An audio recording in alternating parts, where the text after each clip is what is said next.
എല്ലാ വിഷയങ്ങളിലും എന്ന പോലെ ശാസ്ത്രമേഖലയിലും സാങ്കേതിക വിദ്യയുടെ മുന്നേറ്റത്തിലും ലോകത്തിന്റെ നെറുകയിൽ എത്തി നിൽക്കുക എന്ന UAE സർക്കാരിന്റെ ഇച്ഛാശക്തി അങ്ങേയറ്റം ശ്ലാഘനീയമാണ് എന്ന് ഒന്നുകൂടെ നമ്മെ ബോധ്യപ്പെടുത്തുന്ന ഒരു സന്തോഷ അവസരത്തിലാണ് ഇപ്പോൾ അബുദാബി ഗവൺമെന്റ് വന്നെത്തി നിൽക്കുന്നത്. AI സംവിധാനത്തിൽ, അതായത് നിർമ്മിത ബുദ്ധിയുടെ സാങ്കേതിക തികവിൽ മുഴുവൻ ഗവൺമെൻറ് സർക്കാർ സേവനങ്ങളും പ്രവർത്തിക്കാൻ കെൽപ്പുള്ള അത്യാധുനിക സംവിധാനങ്ങളുമായി ഈ അബുദാബി സർക്കാർ ഒരുങ്ങിക്കൊണ്ടിരിക്കുകയാണ്. ലോകത്തിലെ ആദ്യ സർക്കാരായി മാറാൻ പോവുകയാണ്.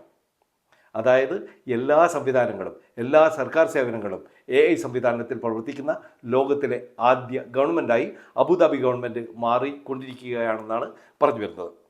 ഇതുമായി ബന്ധപ്പെട്ടിട്ട് ഡിജിറ്റൽ മേഖലയിൽ AI വിദ്യയുടെ വികസനത്തിന് 1300 കോടി ദിർഹംസിൻ്റെ നിക്ഷേപമാണ് അബുദാബി ഗവൺമെൻറ് ഇപ്പോൾ ലക്ഷ്യമിടുന്നത്.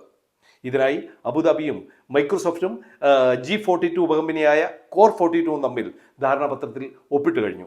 രാജ്യത്തിൻ്റെ ഇത്തരത്തിലുള്ള സാങ്കേതിക വളർച്ച പൗരന്മാർക്ക്, ജനങ്ങൾക്ക് എത്രയും നല്ല രീതിയിൽ, ഏറ്റവും നല്ല രീതിയിൽ ഉപയോഗപ്പെടുത്താനുള്ള എല്ലാ സംവിധാനങ്ങളുമാണ് ഇപ്പോൾ അബുദാബി ഗവൺമെൻറ് ഒരുക്കിക്കൊണ്ടിരിക്കുന്നത്. സർക്കാരിനും ബന്ധപ്പെട്ടവർക്കും എല്ലാ ഭാവങ്ങളും അറിയിക്കുകയാണ്.